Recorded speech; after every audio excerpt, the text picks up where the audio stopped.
Hola, ¿qué tal mis queridos estudiantes? Vamos a iniciar con la unidad número 1. Esta unidad número 1 que tiene el título de Sociedades Mercantiles.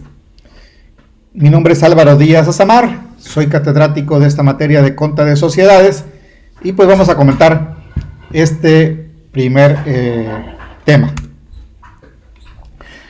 Dentro del temario de esta primera unidad, pues tenemos los siguientes: lo que es la clasificación, el concepto y las características, lo que es la sociedad en nombre colectivo, su aspecto legal y contable, la sociedad en comandita simple y la sociedad en comandita por acciones, y por último la sociedad de responsabilidad limitada, también su aspecto legal y contable de ambas. Vamos a iniciar primeramente por comentar la clasificación de las sociedades mercantiles, ¿sí? La Ley General de Sociedades Mercantiles reconoce estos tipos de sociedades. Tenemos la sociedad anónima, la sociedad cooperativa, la sociedad de responsabilidad limitada, la sociedad en nombre colectivo, la sociedad en comandita simple, la sociedad en comandita por acciones y la última, que fue hace muy pocos años autorizada, conocida como sociedad por acciones simplificadas. Estos son los tipos de sociedades que la Ley General de Sociedades Mercantiles reconoce. Con eso estaríamos hablando de la clasificación. Ahora vamos a pasar al tema de los conceptos. Vamos a comentar en primer lugar el concepto de lo que es una sociedad anónima, que es una de las sociedades que más se utiliza en la práctica. Si ustedes ven algún documento o si ustedes ven algún anuncio en internet o algún anuncio espectacular en alguna barda, se van a encontrar que muchas de las empresas que existen tienen las siglas SA, que significa Sociedad Anónima. Bien, pues vamos a comentar el concepto de esta. Dice los libros de los diversos autores que se consultan que es aquella que existe bajo una denominación y se compone exclusivamente de socios cuya obligación se limita al pago de sus acciones. Es decir, esta sociedad anónima está considerada como una sociedad de capitales. La denominación de la sociedad anónima se va a formar de manera libre, es decir, cada quien le va a poner el nombre que guste a su sociedad, pero hay una limitante: este nombre debe ser distinto al de cualquier otra sociedad, es decir, no debe repetirse. Por esa razón es que cuando queremos constituir una sociedad, primeramente tenemos que solicitar un permiso a la Secretaría de Economía para que nos diga si ese nombre no está utilizado, porque si ya estuviese ocupado ese nombre, no podríamos utilizarlo, ¿sí? Entonces, la sociedad debe llamarse de forma diferente. Siempre debe de ir seguida con las palabras sociedad anónima o bien con las siglas S.A.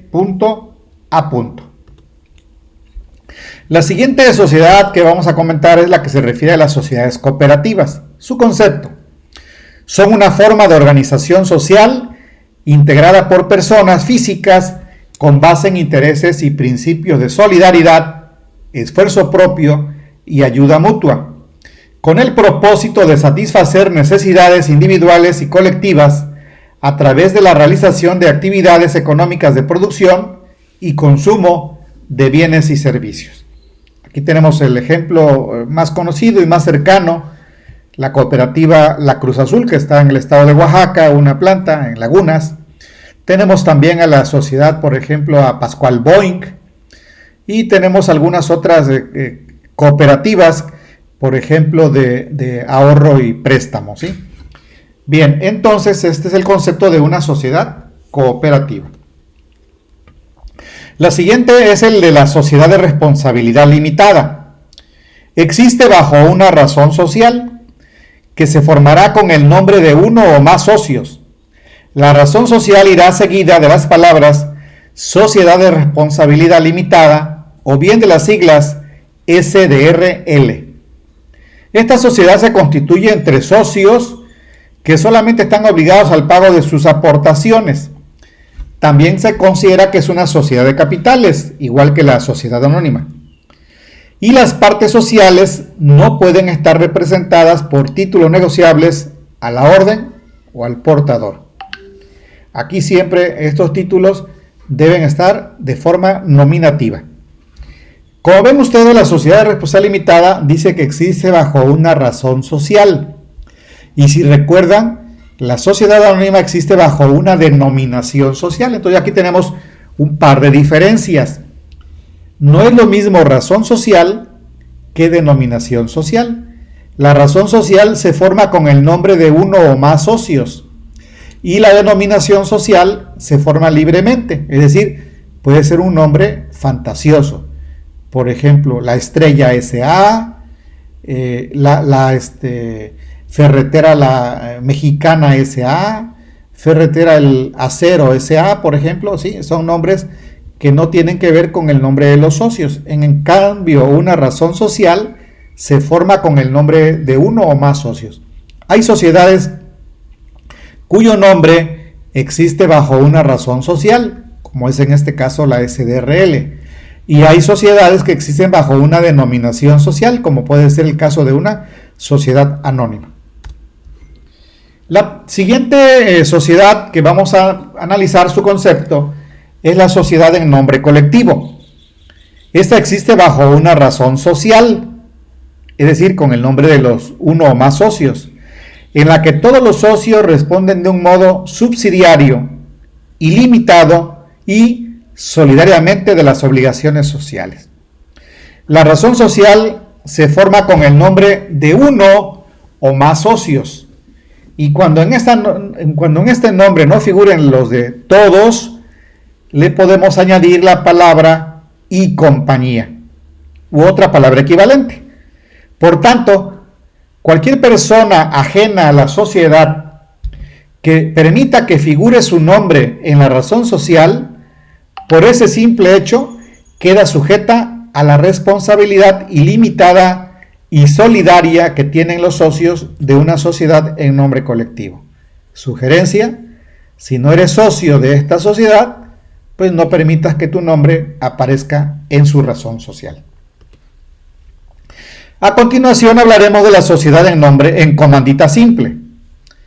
Esta existe también bajo una razón social, y esta se compone de uno o varios socios comanditados que responden de manera subsidiaria, ilimitada y solidariamente de las obligaciones sociales, y de uno o varios socios comanditarios que únicamente están obligados al pago de sus aportaciones. Como podemos ver, entonces, en esta sociedad en comandita simple existen dos tipos de socios. Socios comanditados, que responden de manera total, es decir, subsidiaria, ilimitada, solidariamente, de todas las obligaciones sociales. Y existe otros socios, que pueden ser uno o pueden ser varios, que se conoce con el nombre de comanditarios. Estos, como en la sociedad anónima o en la sociedad de responsabilidad limitada, solamente están obligados al pago de sus aportaciones, es decir, no responden por nada más que lo que aportaron al capital. Al igual que la sociedad anterior, la razón social se forma con el nombre de uno o más socios comanditados.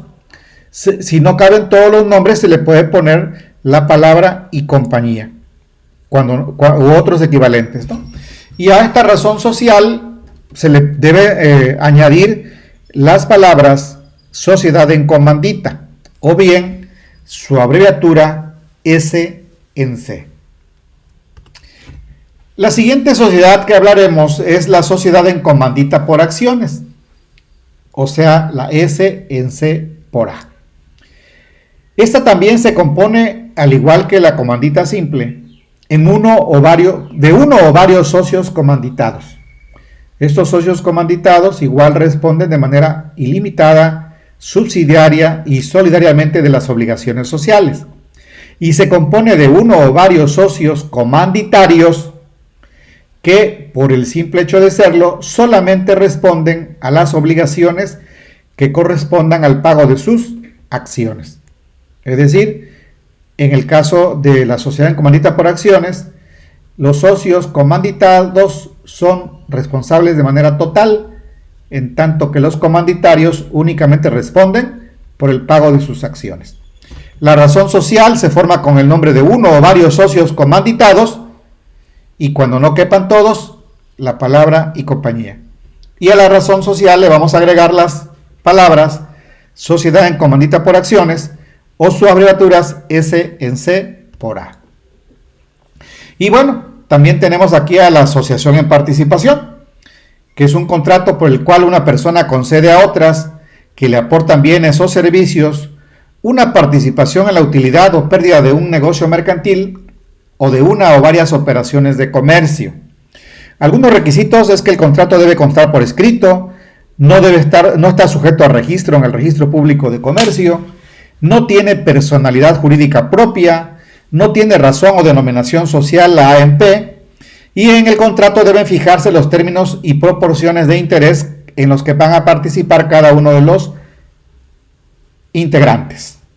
Y además un requisito bien interesante, que no existe relación jurídica entre los terceros y los asociados. Y por último, la sociedad por acciones simplificada, también conocida como SAS. Esta está prevista en el artículo 260 de la Ley General de Sociedades Mercantiles y dice que es aquella que se constituye con una o más personas físicas que solamente están obligadas al pago de sus aportaciones representadas en acciones. Como ven ustedes, estas sociedades solamente pueden constituirse por únicamente una persona o más, pero es un caso atípico que una sociedad esté formada por una sola persona. En ningún caso las personas físicas podrán ser simultáneamente accionistas de otro tipo de sociedades mercantiles, ¿sí?, a las que se refieren las fracciones 1 a 7 del artículo 1 de la Ley General de Sociedades Mercantiles. Si su participación en dichas sociedades mercantiles les permite tener el control de la sociedad o de su administración, en términos del artículo 2, fracción 3 de la Ley del Mercado de Valores. Entonces, es una limitante. Quien es accionista de una SAS no puede ser accionista de una de las otras que ya comentamos, y siempre y cuando en esas empresas pues tenga el control, es decir, sea una persona que tenga más del 51% de las acciones. Si tiene menos, no va a haber ningún problema respecto a esto. Muy bien, pues esta sería la primera parte de este video de la unidad número 1.